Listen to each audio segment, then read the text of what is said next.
I'm gonna talk about 6 movies I watched in the first 3 weeks of August.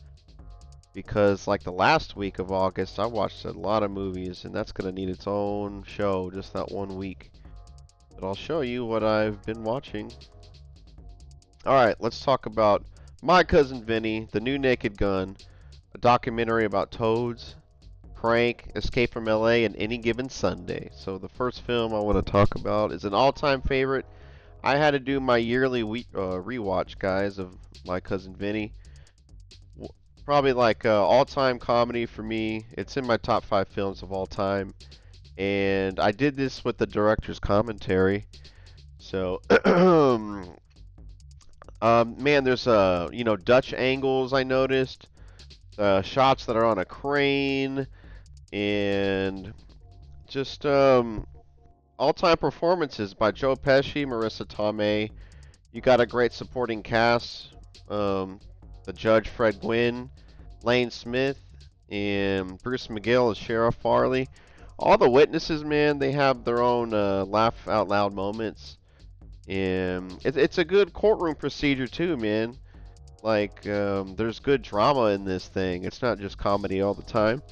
You got two guys going to the electric chair, and Joe Pesci starts fucking up at the beginning, Vinny Gambini, but then he gets his head out of his ass and he really starts to crack the case. You know what I mean? And Marissa Tomei, Mona Lisa Vito, she helps out too. So, man, just Marissa Tomei, man, what a performance! She got an Oscar for this, and she deserved it. So, one of the best comedies, man. My Cousin Vinny, one of the best courtroom movies too. You have to watch this, guys. All-time favorite, 5 stars out of 5. Yes. Entire cast rules. Alright, second movie I want to talk about, The Naked Gun. And this was released in 2025. We're talking about the remake here.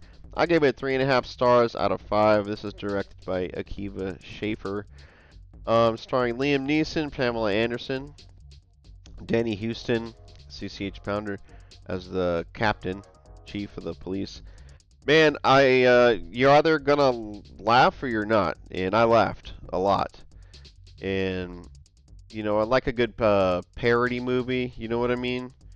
And I couldn't get over the chili dog bit, man. When he is eating the chili dog, and like even like one suspect's like, no, no, don't do that.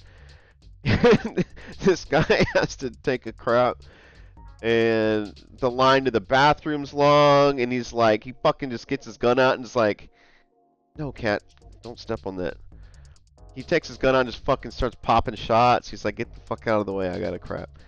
And he's like, I'm such a piece of shit. Because he ate too many chili dogs. Bro, I was fucking crying. And when they're doing like a seance, there's a montage of them out in the cabin getting to know each other. The two main characters. So, freaking hilarious, man. There's definitely some over-the-top shit that wasn't funny. So that's why I didn't rate it any higher. But, hey, man. One of the funniest movies of the year. The Naked Gun, recommend. Go watch it.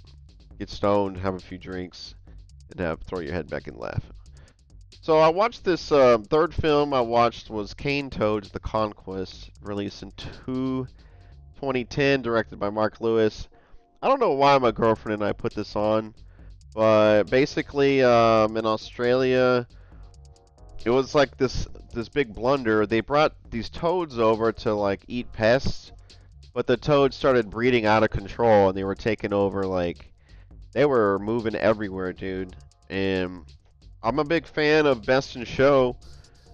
It's like a mockumentary style, like Best in Show and Drop Dead Gorgeous, excuse me. So, hey man, it's a cool little film. 3 stars out of 5. They go a little too far with trying to be funny, so I didn't laugh all the time. But you get some cool facts about toads, how they're taking over Australia, and just a little history behind how they fucked up and brought them over here. So 3 stars out of 5. Solid documentary. Fourth film, guys, Crank. I don't know, man. 1.5 stars, dude. 1.5. My girlfriend and I just thought it was so. It's just so stupid, and it's the sound design's bad, the fight choreography not impressed, the editing's bad. It's just like a mess of a movie. It's got a good premise, I guess. One review said it's like the movie Speed, but Jason Statham is the boss. He has to like keep his adrenaline up at all times or he'll die or something. And dude, no bullshit. I do pest control, guys, and I met the director Brian Taylor. I did his house, dude. So I just want to say that. But you know, you gotta and Dwight Yoakam, dude. He's just there for comedic relief. He's like, it's been nice knowing you. His name is Jason Statham's name is Chelios. It's so ridiculous, man. And I don't know, man. I guess I wasn't totally bored, but it just gave me a headache how poorly made this film was. I couldn't handle it. And I feel like there's so many like mistakes and the directors just didn't care. I don't know. Not a fan, guys, but maybe you can get that action adrenaline rush and put it on.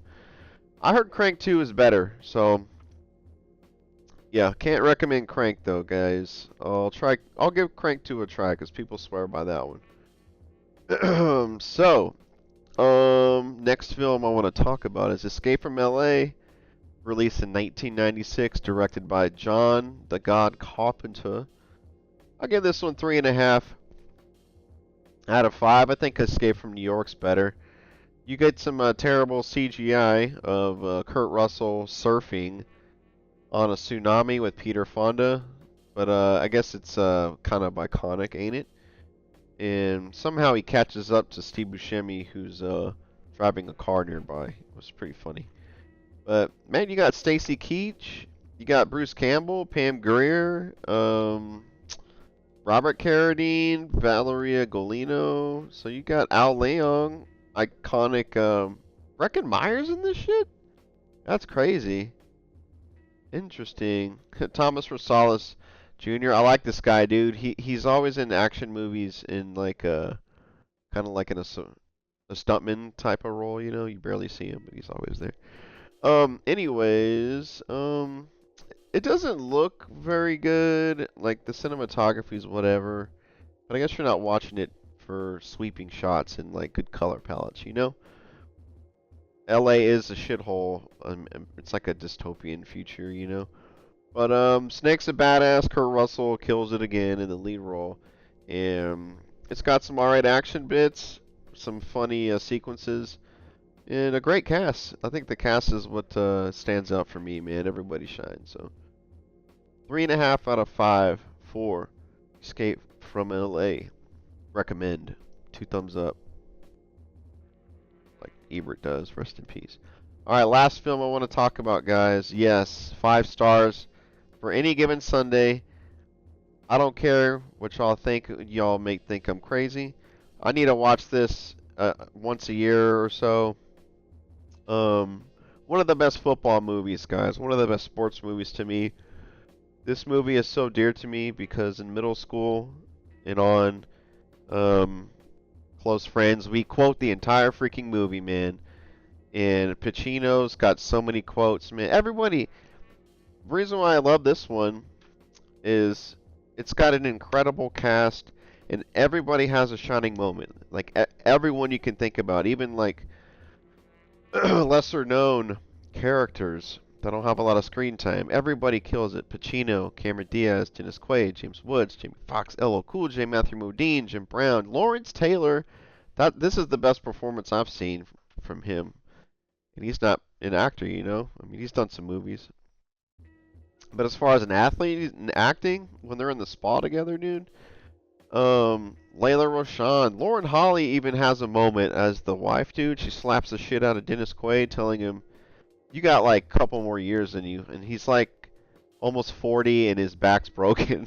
It's freaking crazy, dude. Aaron Eckhart and Margaret, Charlton Heston, John C. McGinley. Look at this cast, bro. Dwayne Martin, Terrell Owens plays a football player, but he doesn't really act. one of my favorite ensemble casts. Okay, that's why you gotta watch this movie. James Woods is hilarious as the trainer. He talks so fast. He's like, "What the fuck?" Like, get out of my face. Fuck. And you know the story's pretty good. You've got two quarterbacks go down, and the third stringer goes in, and he's like a Michael Vick type. He can move, he can throw, and he gets a big ego, you know. And he has his downfall and comeback. And dude, I mean, you got freaking Al Pacino as the coach. He's cursing up a storm. He's yelling, and man, and Oliver Stone and the cinematographer do a fine job capturing football. They make it really brutal. The sound design's great.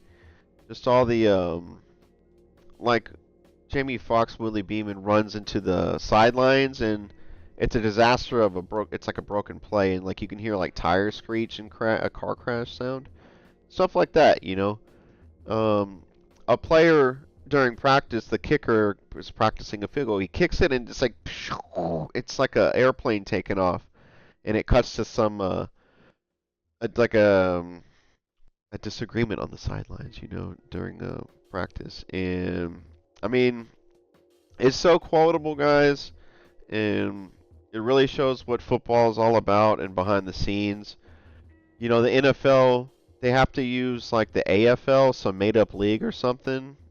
I mean, I don't know what it's called, but it's not the NFL. They didn't want anything to do with this movie, and maybe it saved Oliver Stone some money. But yeah, even Cameron Diaz, I don't think much of her as an actor, and she's pretty good too. But yeah, man, all-time favorite right here, y'all. 5 stars out of 5 for any given Sunday. I have so much fun with this movie, incredibly fun, and just might be a little long for some. It's 163 minutes, but I feel like it flies by. So there you go, y'all. And all right,